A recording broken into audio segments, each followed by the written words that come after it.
Welcome to the Airgun Show. We've got a gas ram pistol and long eye relief scope up for review this week, but before that, I'm using hide and decoy tactics to target wary magpies.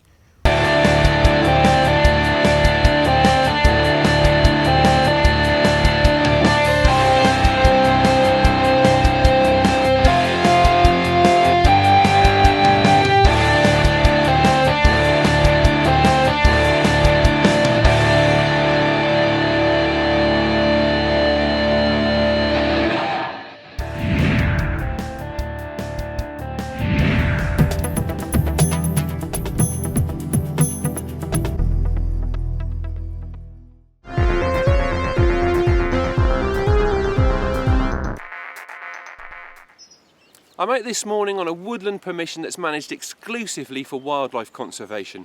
Now, one big problem that they have here is grey squirrels. Now, apart from raiding the nests of songbirds, they're also causing a lot of damage to trees, including poplars, willows and field maple. So it's actually damaging the habitat. As a consequence, the owner here sets up feeding stations a couple of times a year to draw in those grey squirrels to areas where I can target them over a couple of campaigns and hammer down their numbers. Now, I've already been here a few times during this latest stint and I've shot a lot of squirrels, but one thing I've also been noticing is quite an abundance of magpies. Now, these are crafty birds, but what I'm going to try to do today is use decoying tactics and see if we can't account for one or two of them.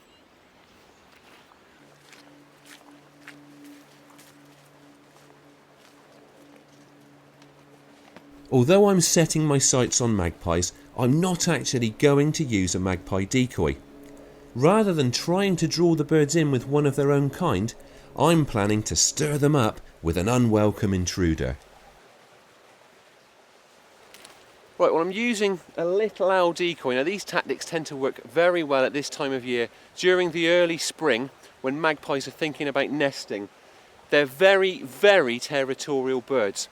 And when they see a raptor, in this case a little owl, on their patch, the hope is that those territorial instincts will kick in and it will make them want to mob this decoy, or at least get a very good close look at it and give it a barracking.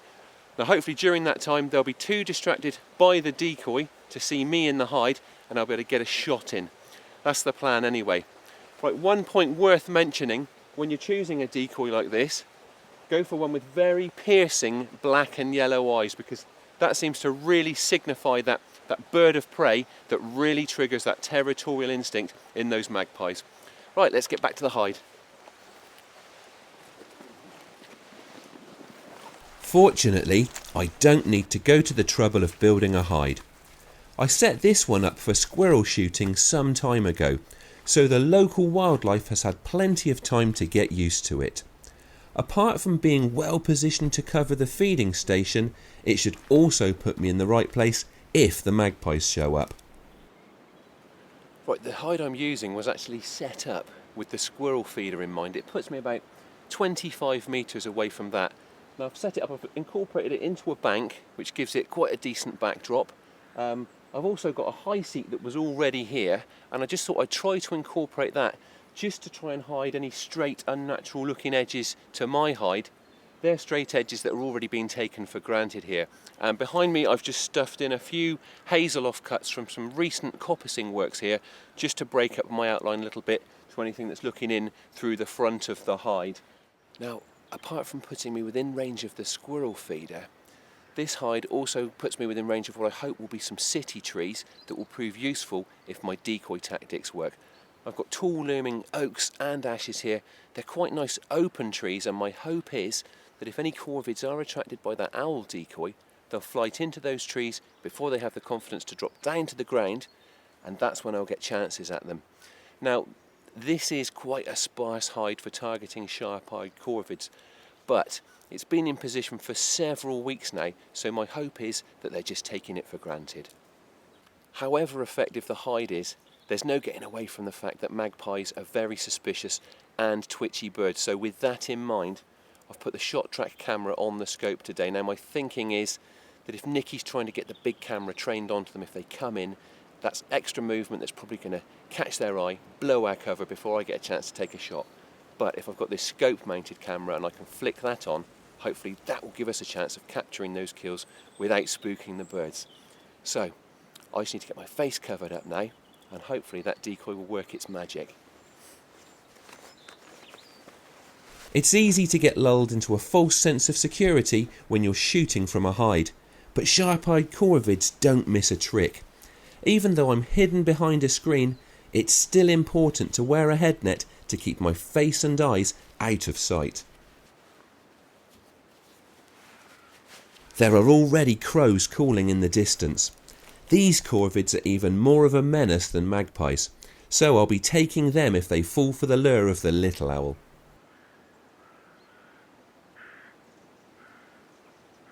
There's nothing more I can do now. I just need to sit tight and hope that the decoy works. And there's still grain in the feeding station, so I'm not ruling out the chance of a squirrel. Nothing yet, but we are starting to get a few songbirds visiting the feeder, and to me that's a good sign. It just suggests that peace is returning to the woods after that disturbance of our arrival. Songbirds now have got the confidence to venture back out, and hopefully the fluttering from them will capture the eye of squirrels, maybe magpies too, and just help to convince them that it is safe to come out and feed. This sort of ambush does take patience, but as long as you get your tactics and timing right, persistence is usually rewarded with shots.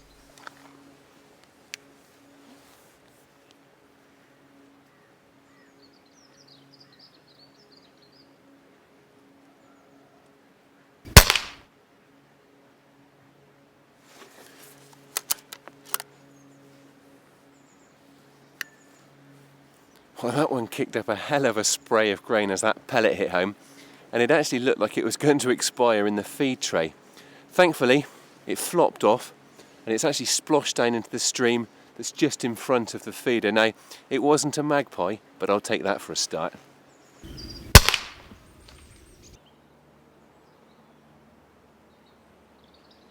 I sit it out confident that more opportunities will come. The only thing I hadn't factored in was a sudden turn for the worse with the weather.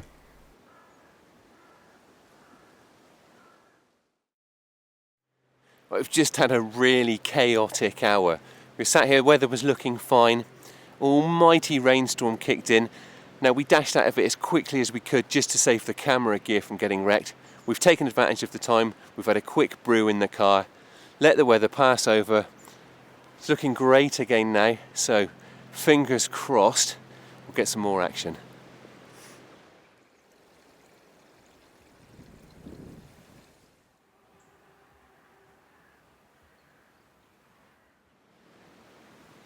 At last we get some interest from the magpies. Trouble is, this one's not hanging around. Now that was a typical skittish magpie. Even with the short track, it wasn't hanging around then. Now, it's flown onto another copse just behind me. I don't think it had clocked us. I think it was just moving on. Hopefully it'll come back again later on for another look at that decoy.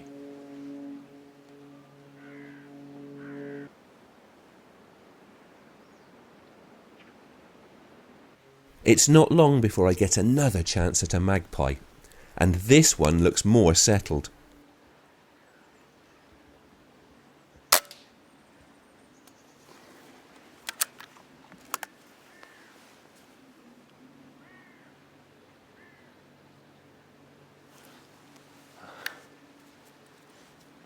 I thought that one was going to be well and truly hung up for a moment, then it was really cradled in those branches, but it's dropped down. I'm really chuffed about that. We don't get a lot of magpies on camera. I've got a feeling that's only our second one. It came in pretty quickly, came in very quietly. Now they're only quite slight birds, so even with a legal limit airgun, I took it with a shot to the upper chest, absolutely walloped it, just brought it down nice and cleanly. Hopefully there'll be more along.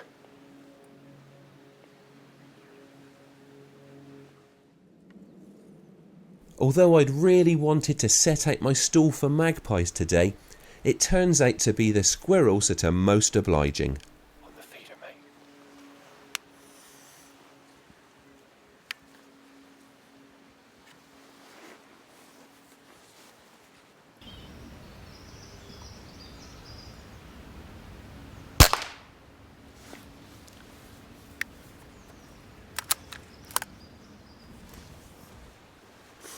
didn't even see that one come in.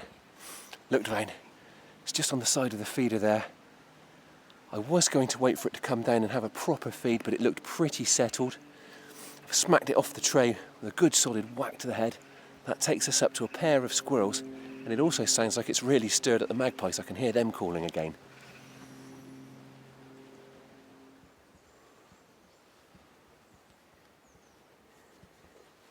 That last shot might have got the magpies chattering, but they refused to venture back within range, and time has beaten us before I could add any more corvids to the tally.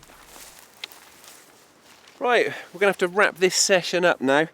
We're on quite a limited time scale today because they've got some digger works about to happen just behind where the feeder is. They're clearing out a pond, and it won't really be safe for us to shoot with that going on.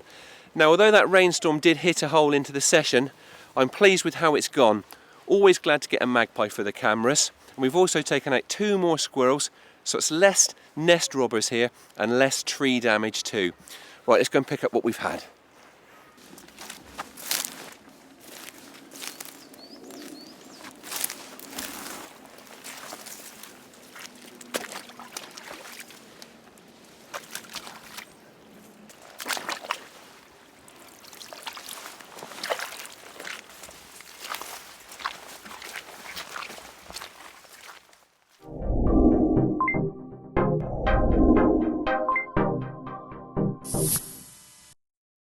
A partial success with the magpies there, plus a couple more grey squirrels brought to book. Now it's the Airgun Show news. This is the Airgun Show news.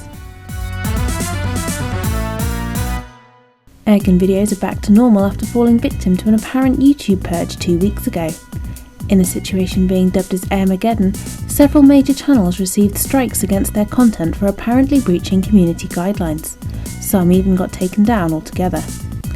YouTube restored most of the channels a few days later, but it's not given any reasons why they were taken down in the first place. Basque has asked YouTube to explain itself. New Basque Chief Executive Ian Bell has used his first day on the job to call for shooting to broaden its appeal. He said we need to educate people what it is we do and why we do it, and highlight the benefits we bring to the economy and the countryside.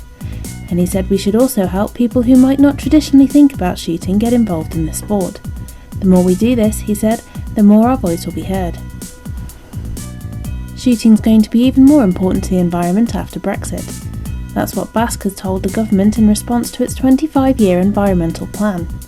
Shooting, including airgunning, is involved in the management of 2/3 of the UK's rural land. Basque said the 25-year plan was a clear message that the government wants to give the environment a voice, and that shooting can help the government deliver on that ambition. And finally, if you want to check out all the hottest airgunning gear, don't miss the latest issue of Airgun Shooter magazine. It's got 31 pages of new gear from Daystate, Brocock, Virock and more, plus a 4-way review of top-end HFT sights. Plus there's a guide to hunting in the rain, managing recoil and perfecting your target technique. Pick up Airgun Shooter from good newsagents or visit myfavouritemagazines.co.uk. That was the Airgun Show news.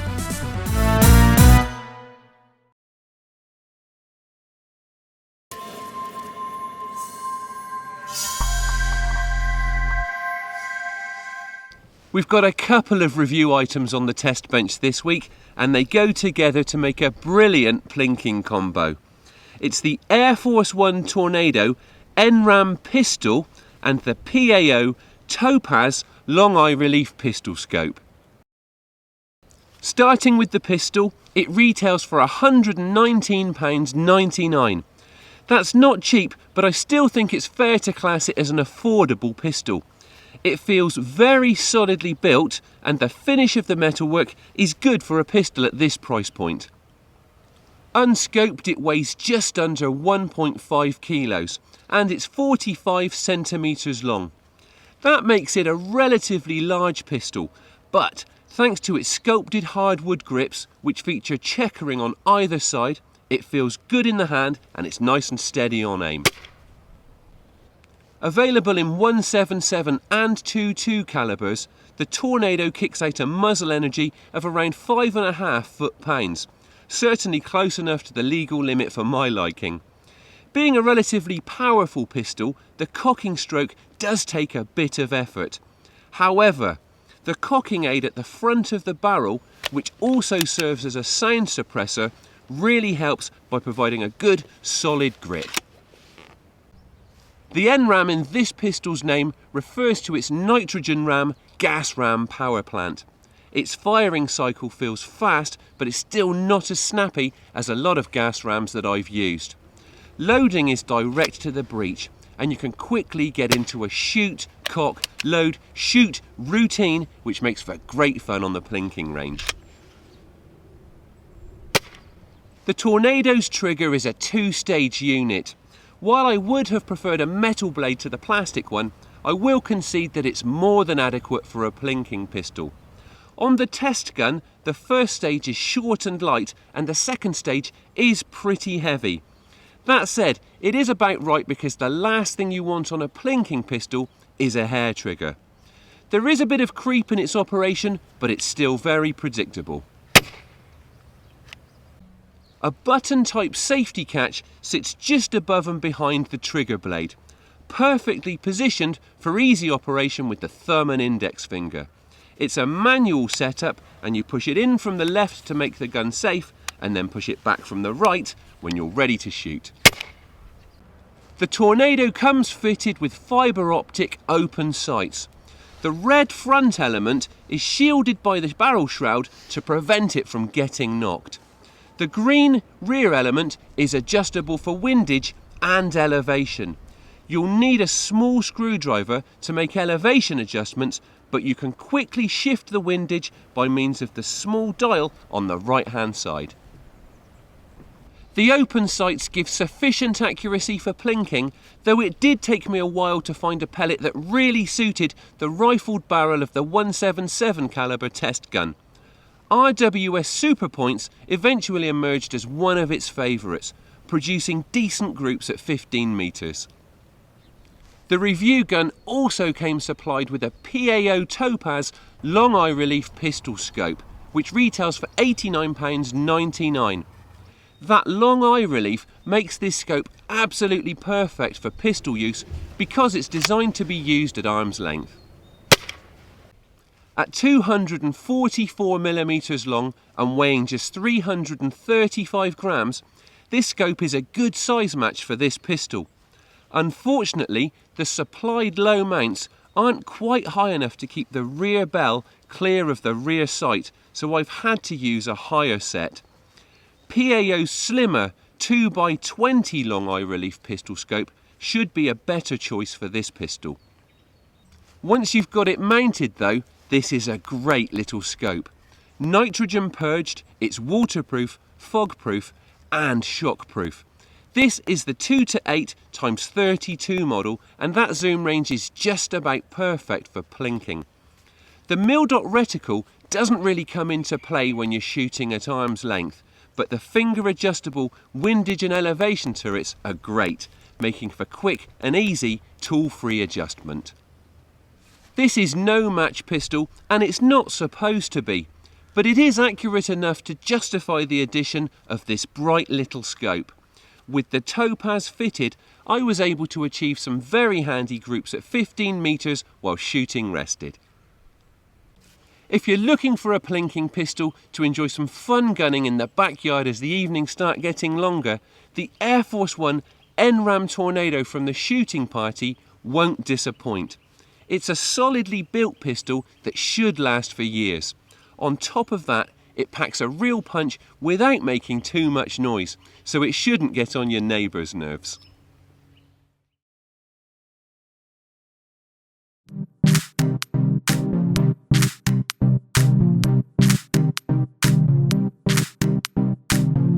That's all for this week, but we'll be back again in a fortnight. Thank you for watching, and please don't forget to like us on Facebook and follow us on Twitter.